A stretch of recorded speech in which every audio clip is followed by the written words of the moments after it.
Ahora vamos a compartir la entrevista con una de nuestras columnistas. Estamos hablando de la psicóloga Marcela Dos Reis, que semanalmente nos acompaña, como siempre lo señalamos, con temas muy importantes. Marcela, bienvenida. ¿Cómo estás? Muchas gracias. Un placer, Marcela. Bien. Bueno, me alegro mucho.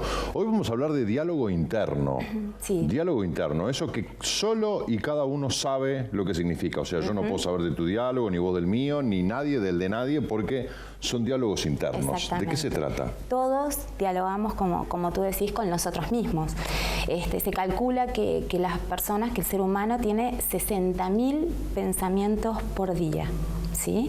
Y que estamos permanentemente hablándonos, ¿verdad? Y bueno, nos rigen, somos lo que pensamos, ¿sí? Hoy por hoy que vemos, bueno, tantos ataques de pánico, depresión, ansiedad, vemos que los pensamientos internos son negativos, lo que en psicología hablamos de autodiálogo, ¿sí? Entonces, lo que pensamos nos lleva a determinadas emociones y esas emociones, bueno, determinan que tengamos determinadas acciones, hagamos determinadas acciones, conductas. Bien, estos pensamientos también están, se activan, son automáticos, pequeñas frases que muchas veces obviamente no nos damos cuenta, pero que se presentan y automáticamente, ¿no? Pequeñas frases como, por ejemplo, frente a un examen o algo, bueno, es difícil, no lo voy a lograr, y esas cosas tienen muchísimo peso, ¿sí? Nos determinan, o sea, se transforman en una creencia, ¿sí? Que pesa mucho y que lleva justamente a que lo que nos hablemos, ¿sí? Nos lleva a que nos vayamos a sentir de determinada manera y que obviamente nuestra conducta, ¿sí? En el medio, bueno, va a estar obviamente determinada por ese pensamiento. ¿Se da la ley de atracción en eso? Y bueno, sí, si tú decís algo no lo voy a poder lograr, y el 99, seguramente no, porque ya estás predispuesto psicológicamente y emocionalmente, y por eso hablamos de que hay distintos tipos de pensamientos de diálogo interno negativo, ¿sí? Tenemos, por ejemplo, el diálogo interno ansioso, el diálogo interno de autocrítica, autolamentación, perfeccionismo. Por ejemplo, el diálogo interno ansioso es la persona que está permanentemente planteando, por ejemplo, ¿y si no formo pareja? ¿Y si no puedo cuidar a mi hijo? Entonces, esa pregunta, ¿verdad? Hipotética que también está acompañada de un pensamiento catastrófico, ¿sí? De que algo le va a pasar. Entonces eso activa en nuestro sistema interno, emociones negativas, ¿verdad? Vemos muchas veces que las personas te dicen, en tal lugar tal situación no me gusta, no me siento bien, o no es un lugar lindo. No tiene que ver con el lugar, tiene que ver con lo que esa persona se está diciendo a sí misma, y eso obviamente activa determinadas emociones, ¿verdad? O sea que no tiene que ver tanto con la situación, sino con lo que pensamos, ¿sí? Aquello de, bueno, yo me miro al espejo y me digo una cantidad de cosas, y hay veces que uno tiene como dos Marcelos, ¿no? El Marcelo bueno y el Marcelo malo. Yo me acuerdo de una publicidad de hace muchos años que había un señor, y de acá se le paraba a él mismo, un truco de televisión, ¿no? Se le paraba un ángel y acá un diablo. Claro. Entonces él estaba entre esos dos pensamientos, ¿no? De que, bueno, a ver, respecto a tal tema, el pensamiento sano del ángel, aconsejándolo bien, que era lo mejor, y el pensamiento endemoniado que lo llevaba a todo lo malo, claro, ¿no? Entonces, esa cuestión interna que a veces nos planteamos nosotros, bueno, frente a tal cosa, ¿qué hago? Porque uno no tiene elementos de consulta. Claro. Es uno mismo ante sí mismo, con sus pensamientos, sus experiencias, sus creencias y, bueno, los deseos que tenga, ¿no? Ahora, lo importante es, y ahí vemos los aspectos, sanos de la persona cuando consulta, ¿verdad? Cuando pide ayuda frente a estas situaciones. ¿Por qué? Porque, bueno, estos pensamientos, por ejemplo, como hablábamos, el diálogo interno de ansiedad, esta categoría, que hace que esté preocupado, ¿sí? Que se enganche con preguntas hipotéticas, pensamiento catastrófico, y activa la ansiedad. ¿verdad?